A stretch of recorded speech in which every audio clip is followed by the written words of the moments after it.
My son dismissed me in front of his business partners exactly 22 times over the course of one evening.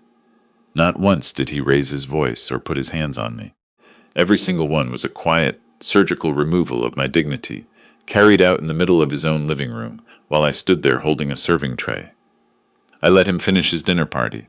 I let him shake hands and exchange business cards, and laugh his polished laugh at the head of the table. And then, while he flew across the country to close the deal he was so proud of, I called my attorney and triggered a legal clause that took everything he had built right out from under him. My name is Dwight. I am 63 years old. For 31 years, I ran a commercial electrical contracting company out of a two-car garage in Tucson, Arizona. I started with a used van, a set of panel tools, and a contractor's license I had to retake twice before I passed. I worked government contracts, hospital builds, and school expansions in the scorching Arizona heat. By the time I was 55, Mercer Electrical had 12 crews, a fleet of service trucks, and annual revenues just north of $4 million.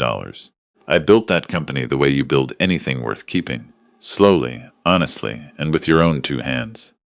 When my wife Carolyn died 3 years ago, my son sat across from me at the kitchen table of the house we had raised him in and told me I should not be alone. He was thoughtful about it. He spoke softly and squeezed my hand and said he and his wife had plenty of room. He said the lower level of their house in Scottsdale had a private entrance and a full bath, and that it would be good for all of us. I believed him. I should have read the fine print on the word good.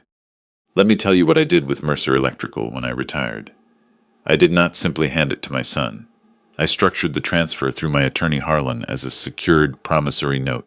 My son Reed took full ownership of the company, the equipment, the contracts, the name, the crews, in exchange for a legal obligation to pay me $2.1 million over 15 years at a fixed interest rate.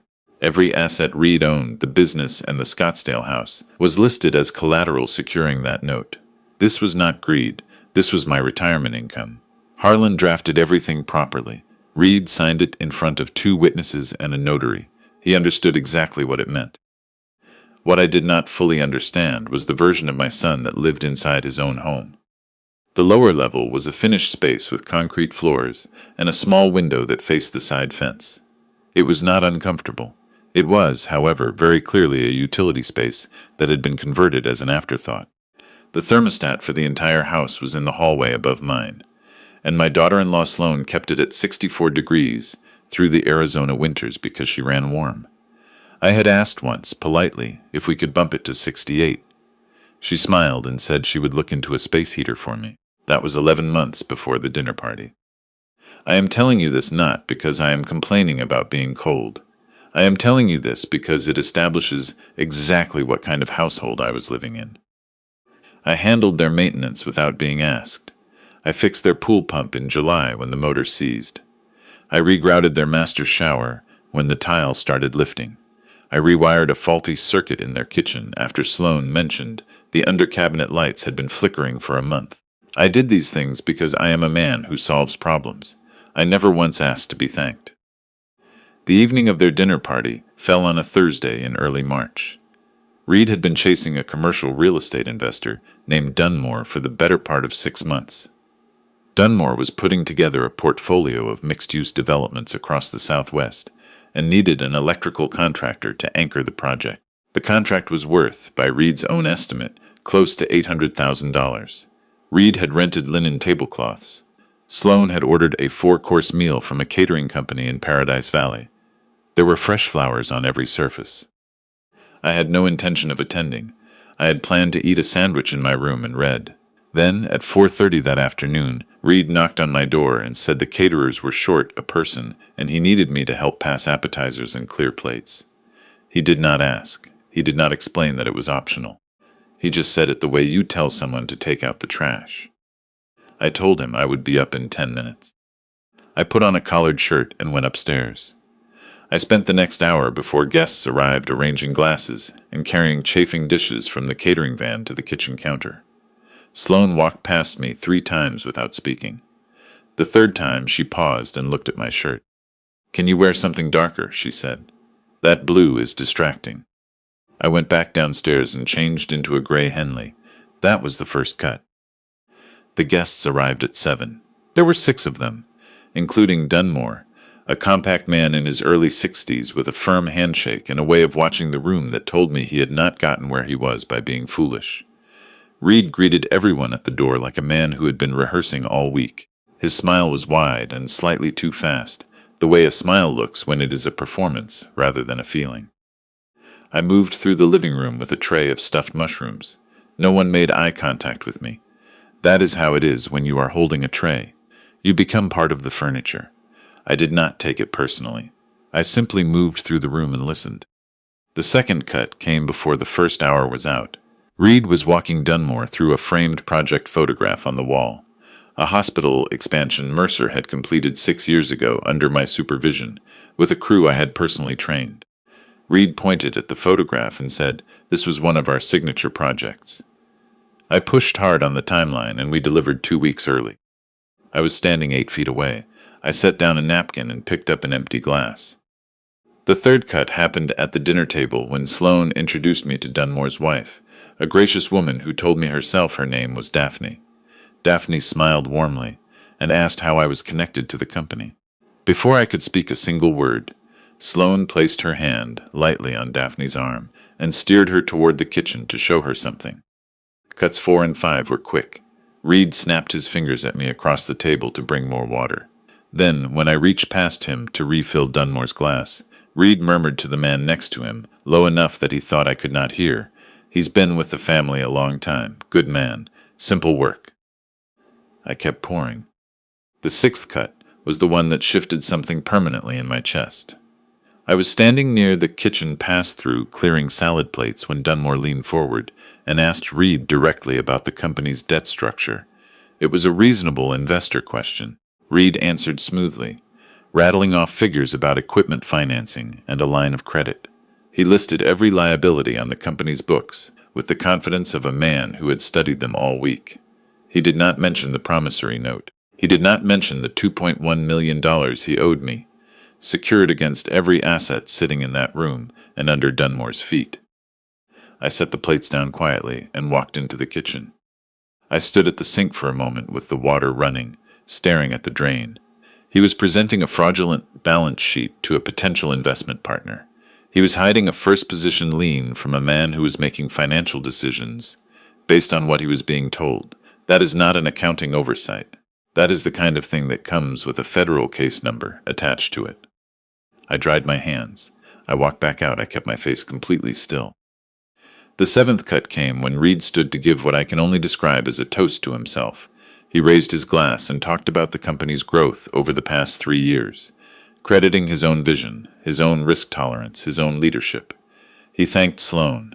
He thanked his crews. He thanked Dunmore for his time. He did not say my name. He did not gesture in my direction. I was standing against the wall 6 feet from where he was speaking. Cuts 8 through 12 arrived in a cluster during dessert. Sloane sent me to the garage twice for extra folding chairs, even though there were enough seats at the table. Reed pointed at a water ring on the side table and looked at me without speaking. Just looked, until I went and got a coaster. A guest dropped a linen napkin and I picked it up off the floor, while 2 people watched without moving. Someone asked me for directions to the bathroom, and before I could answer, Reed spoke over me as if I had not opened my mouth. The 13th cut was quiet and private, and it was the one that changed everything. I went downstairs briefly to get my antacids, and when I passed through the lower hallway, I noticed my storage closet was slightly open. I keep that closet locked. Inside, on the top shelf in a velvet-lined cedar box, is the only object in the world that I genuinely cannot replace. It is a Hamilton Railroad pocket watch that belonged to my father and his father before him. Carolyn had it engraved on our 25th anniversary, our initials on the back, the date, and the single word always. I had shown it to Reed exactly once, years ago. I had made very clear it was not to be touched. The box was sitting on the shelf, but the latch was unfastened. I opened it. The watch was there, but resting beside it, on top of the velvet, was a small white card from a jewelry and appraisal shop on Camelback Road in Scottsdale. Someone had taken the watch out of this house, had it evaluated by a stranger, and brought it back without a word. My hands did not shake. I have worked in conditions where shaking hands can kill you. I stood very still in that narrow hallway and looked at that appraisal card for a long time. Then I put the watch in the pocket of my gray Henley against my chest and went back upstairs. Cuts 14 through 17 were the ordinary cruelty of the invisible man, ignored when I spoke, thanked by no one, handed a garbage bag by Sloane at 10 o'clock while the guests were still at the table, as though clearing trash was too urgent to wait. The 18th cut came when Dunmore, on his way out, paused in the entryway and looked at me with genuine curiosity and said, "I don't think we were properly introduced." Before I could say a word, Reed stepped smoothly between us. "That's Dwight," he said, in the particular tone of a man pointing out the water heater. "He keeps things running around here." Dunmore nodded politely and shook my hand. He did not know he had just shaken hands with the man who legally owned the collateral his potential partner had just hidden from him. Cuts 19 through 21 were matters of tone. The way Reed said "actually" before correcting something I had done, the way Sloane laughed at a guest's joke about old-school electricians not understanding smart home systems, and glanced briefly in my direction, the way the front door closed behind the last guest, and Reed walked past me into the kitchen without a word, pouring himself bourbon as though I had simply ceased to exist. The 22nd cut was the last one. I was wiping down the dining table when Reed came back into the room and stood near the fireplace with his drink. He was loose with relief, already calculating his own win. He looked at the table I was cleaning and said, almost to himself, "Good night. This is going to change everything for us." Not we, not the company, us that did not include the man cleaning the table. I set down the cloth. "I'll finish up down here," I said. He nodded without looking at me and went upstairs. I stood in the empty dining room for a long time. The flower arrangements were wilting at the edges. The candles had burned low. I thought about the look on Dunmore's face when he asked about the debt structure. I thought about that appraisal card in my closet. I thought about the way Reed had told that room the hospital project was his push, his delivery, a project he had visited exactly once, as a 26-year-old, to bring me a sandwich on a Tuesday. I went downstairs. I sat on the edge of my bed, and I did not immediately pick up my phone. Because here is what nobody tells you about this moment. The anger is not the hard part. Anger is clean. Anger is easy. The hard part is that for one long minute in that basement, I was not looking at a fraudulent business partner or an ungrateful tenant. I was looking at the boy I used to drive to Little League at 6 in the morning, who fell asleep in the truck on the way home with his cleats still on, who cried at Carolyn's funeral in a way that had broken something open in me. I sat with that for exactly as long as it deserved. Then I picked up my phone and called Harlan. He answered on the second ring. I told him about the dinner party. I told him about the balance sheet Reed had presented, the missing promissory note, the first lien collateral that had been erased from the picture. I told him about Dunmore. I told him about the appraisal card. The line went very quiet. When Harlan spoke again, his voice was the specific quiet of a man doing math very fast in his head. He said what Reed had done in that dining room was not a financial oversight. Presenting a materially misleading balance sheet to attract a business partner while concealing a secured debt obligation was wire fraud. It became wire fraud the moment Dunmore drove to that dinner, intending to make a financial decision based on what he was told. Harlan said he could have notifications drafted before sunrise. I told him I did not want notifications. He asked me what I wanted. I told him to pull the promissory note, the full balance, called due immediately under the default clause, which Reed had triggered by presenting a balance sheet that materially misrepresented the collateral securing the note. The clause was clear. Harlan had written it himself. If Reed took any action that impaired the legal status of the collateral, the full $2.1 million became payable within 30 days. Reed had exactly zero capacity to pay $2.1 million in 30 days. Which meant the foreclosure process on all secured assets, the business, the equipment, the fleet, the contracts, could begin immediately. Harlan was quiet for a moment. He had known me for 17 years. He understood what I was setting in motion. He asked carefully whether I had considered a letter of demand first, a private settlement. He said Reed was young, and he said it in the particular way that means, and you are his father. I told him I had considered it. Then I told him about the appraisal card. Harlan did not say anything for a long moment. Then he said, "Proceed." Reed flew out the following morning for a 3-day trade conference in Las Vegas. He had mentioned it twice at dinner, as proof of how serious he was about the company's future. He left at 7:15. I watched his truck back out of the driveway from the small window that faced the side fence, and I waited until he was gone before I stood up straight. Harlan's team filed the notice of default that afternoon. The formal demand letter was served on the company's registered agent before close of business. The document was 12 pages long and cited the specific clause number, the specific event of default, and the specific collateral subject to recovery. It also included, in a sealed separate letter addressed to Dunmore's offices, a disclosure of the promissory note and its first lien priority, not as a threat, but as a legal obligation Harlan said no attorney worth their retainer could ignore. The deal Dunmore was considering was secured against debt he had never been told existed. He would walk away. There was no other rational outcome. By the time Reed was sitting in a conference room in Nevada, talking about the future of his company no longer had the future he thought it had. I spent the next 2 days in my room. I did not go upstairs. I had nothing to say to Sloane, who wandered through the house unaware that the legal ground beneath her was dissolving. On the second evening, her phone began ringing repeatedly. I could hear it through the floor above me. Then I heard her heels on the stairs and her voice, sharp and high and frightened, calling Reed's name into her phone. Reed came home on Thursday evening, a day early. I heard the garage door at 6 o'clock. I was sitting at my small desk with a cup of coffee when he knocked on the door of the lower level with the particular force of a man who was just driven in from the airport in a state of controlled panic. I did not rush to answer it. I took one more sip, set the mug down, and walked to the door. I opened it and looked at my son. He was still in his travel clothes, gray sport coat, open collar, and his face had the specific look of a man who has learned something devastating from a secondary source and is still hoping the primary source will tell him it was a mistake. He was holding his phone in one hand. He tried and almost succeeded at keeping his voice even. I need you to explain what Harlan sent to my company.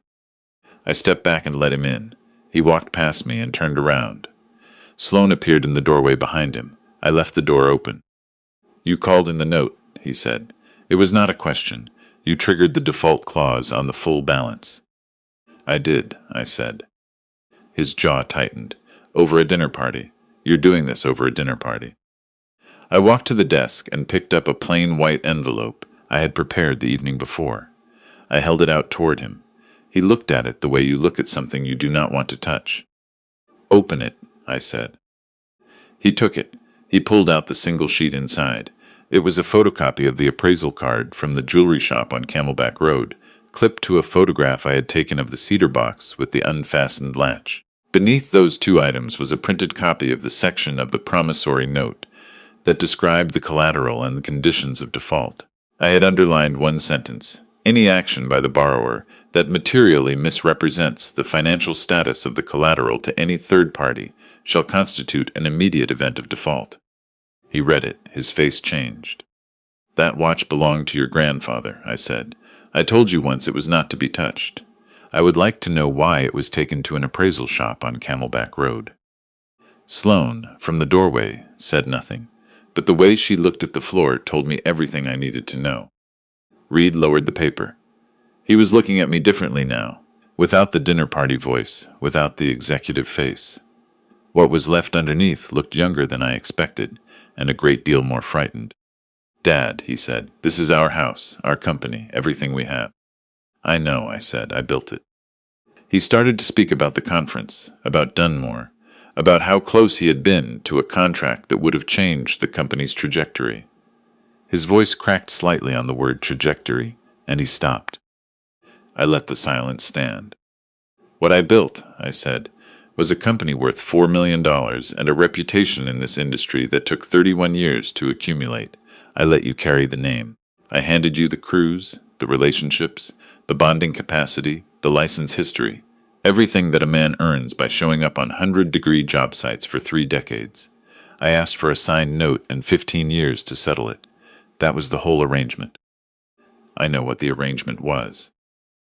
Then you know what the clause means, I said. You walked Dunmore through a balance sheet that did not mention what you owe me.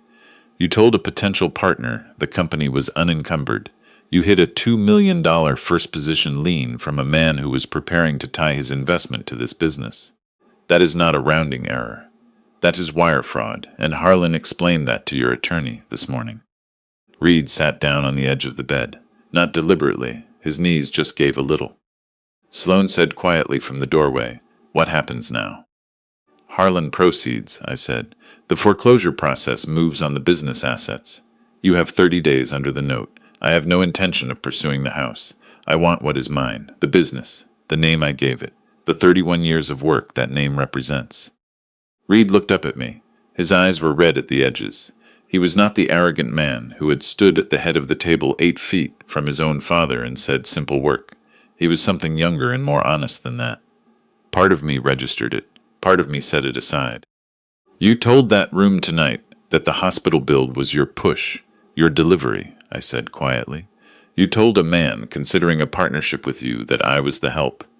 You let your wife take your grandfather's pocket watch to a jewelry counter on Camelback Road and bring it back without a word. And then you hid $2 million in debt from a man who deserved to know it existed." I paused. "I stayed quiet every time you needed me to.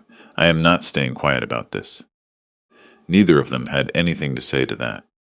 I picked up my coffee mug and my phone. My canvas bag was already packed.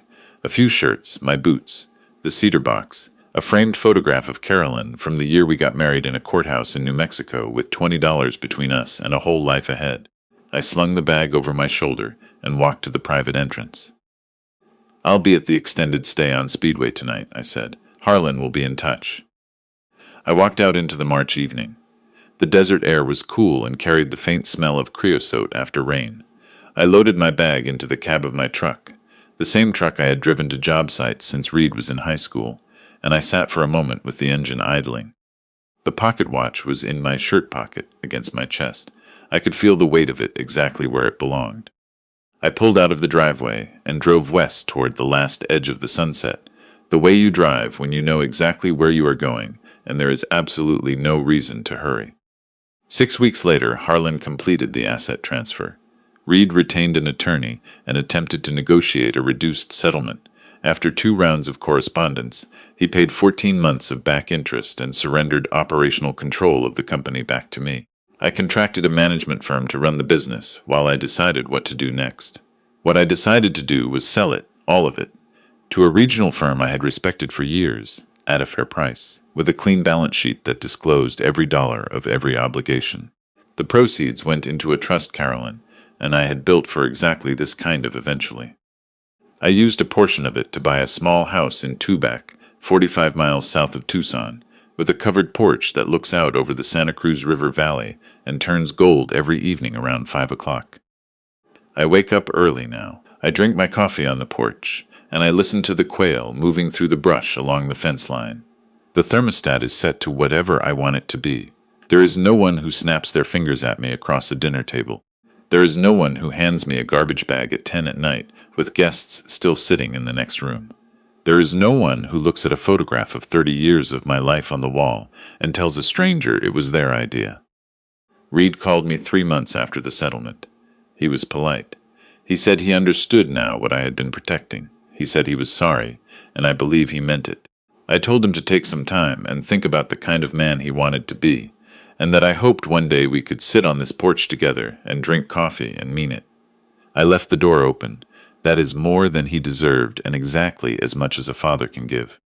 The greatest thing I walked away from all of it understanding is this: generosity without accountability is not love. Handing someone everything you built and then refusing to hold them responsible when they use it to step on you, that is not a gift. That is damage wearing the costume of kindness. I know that now.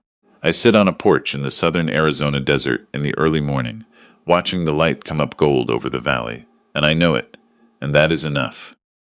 If this story found you at a moment when you needed to hear it, that your patience is not weakness, that the quiet man in the room is not always the powerless one, please hit the like button, subscribe to the channel, and tell me in the comments where you are watching from. I read every single one.